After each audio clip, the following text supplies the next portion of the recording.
Lecture du livre Jésus-Christ d'Ellen White. Venez, prenez un peu de repos. Après leur tournée missionnaire, les apôtres se rassemblèrent auprès de Jésus et ils lui racontèrent tout ce qu'ils avaient fait et enseigné. Il leur dit : « Venez à l'écart dans un lieu désert et prenez un peu de repos. » En effet, il allait et venait tant de monde qu'ils n'avaient pas même le temps de manger. Les disciples vinrent à Jésus et lui racontèrent tout. L'intimité dans laquelle ils se trouvaient avec Jésus les encourageait à lui exposer leurs expériences heureuses ou malheureuses, la joie éprouvée par eux en constatant les résultats de leurs efforts, ainsi que la douleur causée par leurs échecs, leurs fautes et leurs faiblesses. Ils avaient commis des erreurs dans cette première tentative d'évangélisation. Mais quand ils lui eurent franchement fait part de leurs expériences, le Christ comprit qu'ils avaient besoin d'un supplément de connaissances. Il s'aperçut aussi qu'ils étaient fatigués et avaient besoin de repos. L'isolement nécessaire était impossible là où ils étaient. En effet, il allait et venait tant de monde qu'ils n'avaient pas même le temps de manger. Les gens se pressaient autour du Christ, désireux d'être guéris et d'entendre ses paroles. Le Christ éprouvait une tendresse et une compassion infinie pour tous ceux qui travaillent à son service. Il voulait montrer à ses disciples que Dieu n'exige pas le sacrifice, mais la miséricorde. Ayant mis toute leur âme dans leur travail en faveur d'autrui et épuisé ainsi leurs forces physiques et intellectuelles, ils avaient le devoir de se reposer. Le succès de leurs efforts exposait les disciples au danger de s'en attribuer le mérite, de cultiver l'orgueil spirituel et de devenir ainsi la proie des tentations de Satan. La première chose qu'ils avaient à apprendre en vue de l'œuvre immense qui s'étendait devant eux, c'était que leur force ne résidait pas en eux-mêmes, mais en Dieu. Tout comme Moïse au désert de Sinaï, ou comme David parmi les collines de la Judée, ou Élie près du torrent de Kérit, les disciples avaient besoin de s'éloigner des lieux de leur activité pour communier avec le Christ, avec la nature et avec leur propre cœur.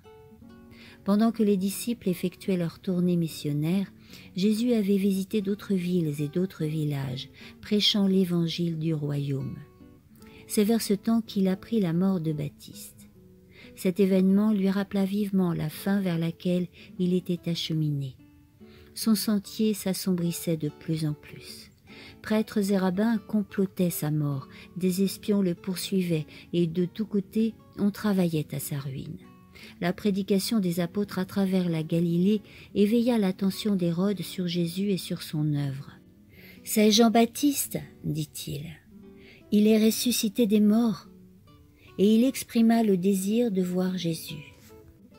Hérode vivait dans une crainte continuelle, redoutant qu'on ne préparât en secret une révolution ayant pour but de le renverser du trône et de briser le joug que les Romains faisaient peser sur la nation juive. L'esprit de mécontentement et d'insurrection était parvenu à sa maturité chez le peuple. Il était évident que les travaux publics du Christ ne pourraient pas continuer longtemps en Galilée. Sa passion approchait, et il sentait le besoin de se trouver un moment loin de la confusion des foules. On était au printemps, près de Bethsaïda. À l'extrémité septentrionale du lac se trouvait une région solitaire et verdoyante qui offrait une retraite agréable à Jésus et à ses disciples. Ils se mirent en route dans cette direction et sur une barque traversèrent le lac. Ils allaient se trouver loin des routes fréquentées, hors du tourbillon des affaires et de l'agitation de la ville.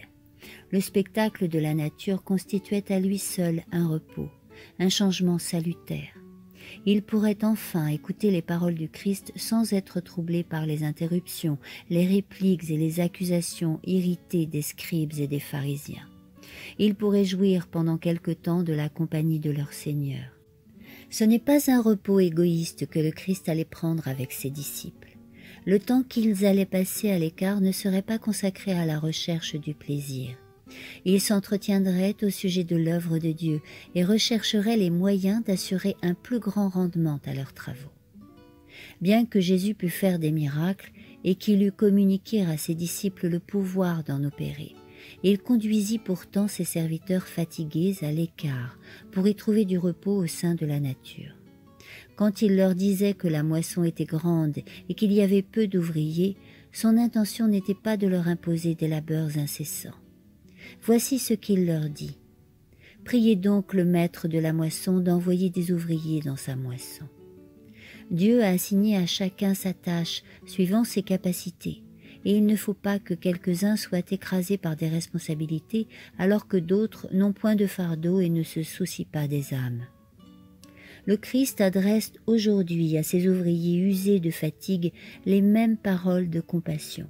« Venez à l'écart et prenez un peu de repos. » Ce n'est pas sage de rester toujours sous la tension de l'effort et de l'excitation, même pour s'occuper des besoins spirituels des hommes, car alors on néglige la piété personnelle et l'esprit et le corps se trouvent surmenés.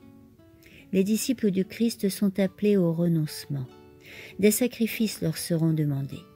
Mais il faut veiller à ce qu'un excès de zèle de leur part ne donne pas à Satan l'occasion de profiter de la faiblesse humaine et de nuire ainsi à l'œuvre de Dieu. Les rabbins estimaient une activité tumultueuse comme la plus haute expression de la piété. Celle-ci devait se montrer par des actes extérieurs. Ils s'éloignaient donc de Dieu et se drapaient dans leur propre suffisance. Les mêmes dangers existent aujourd'hui. Dans la mesure où l'activité s'accroît et où l'on réussit dans ce que l'on fait pour Dieu, on risque de mettre sa confiance dans des plans et des méthodes humaines. On est enclin à prier moins, à avoir moins de foi. On risque ainsi que les disciples de ne plus sentir sa dépendance à l'égard de Dieu et de chercher un moyen de salut pour sa propre activité. Il nous faut toujours regarder à Jésus et comprendre que c'est sa puissance qui agit. Tout en travaillant avec zèle en vue de sauver ceux qui sont perdus, prenons le temps de prier, de méditer et d'étudier la parole de Dieu. Seuls les efforts accompagnés de beaucoup de prières et sanctifiés par les mérites du Christ serviront d'une manière durable la bonne cause. Personne n'a eu une vie aussi remplie et aussi chargée de responsabilités que celle de Jésus. Cependant, il consacrait beaucoup de temps à la prière. Il était constamment en communion avec Dieu. À chaque instant de sa vie terrestre, on voit que s'étant levé de très bonne heure, il sortit et s'en alla dans un lieu écarté, et il y priait. Une foule de gens se rassemblait pour l'entendre et pour être guéris de leur maladie, mais lui se retirait dans le désert et il priait. En ce temps-là, Jésus alla sur la montagne pour prier, et il passa toute la nuit à prier Dieu. Bien que sa vie s'écoulât tout entière à faire du bien, le Sauveur voyait la nécessité de s'éloigner des routes fréquentées et des foules qui l'assiégeaient tous les jours. Il devait interrompre son activité incessante et son contact avec les nécessiteux pour chercher l'isolement et se retremper dans la communion avec son Père. Devenu un avec nous, participant à nos besoins et à nos faiblesses, il dépendait complètement de Dieu et cherchait dans la prière secrète la force divine qui le mettrait à même d'accomplir son devoir et de supporter l'épreuve. Se trouvant dans un monde de péché, Jésus supporta les luttes et les angoisses. Sa communion avec Dieu lui permettait de déposer le fardeau de douleur qui l'eût écrasé. La prière lui offrait un réconfort et une joie. « Venez à l'écart, nous dit-il. Nous serions plus forts et plus utiles si nous écoutions ce conseil. » Les disciples ayant tout raconté à Jésus, il les encouragea et les instruisit. Si nous prenions aujourd'hui le temps d'aller à lui pour lui exposer nos besoins, nous ne serions pas déçus. Il se tiendrait à notre droite pour nous aider. Ce qu'il nous faut, c'est plus de simplicité, plus de confiance en notre Sauveur. Il est le conseiller admirable, celui qui s'appelle le Dieu fort, le Père d'éternité, le Prince de la paix. Celui dont il est dit que l'Empire a été posé sur ses épaules. Nous sommes exhortés à rechercher la sagesse auprès de lui, qui donne à tous libéralement sans rien reprocher. En tous ceux qui sont à l'école de Dieu doit se manifester une vie qui ne soit pas en harmonie avec le monde, avec ses coutumes et ses pratiques. Chacun doit, dans sa propre expérience, arriver à savoir quelle est la volonté de Dieu. Chacun doit l'entendre parler à son propre cœur.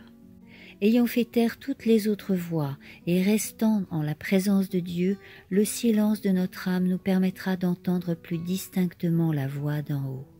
« Arrêtez, dit-il, et sachez que c'est moi qui suis Dieu. » Là seulement est le vrai repos où l'on se prépare réellement à travailler pour Dieu.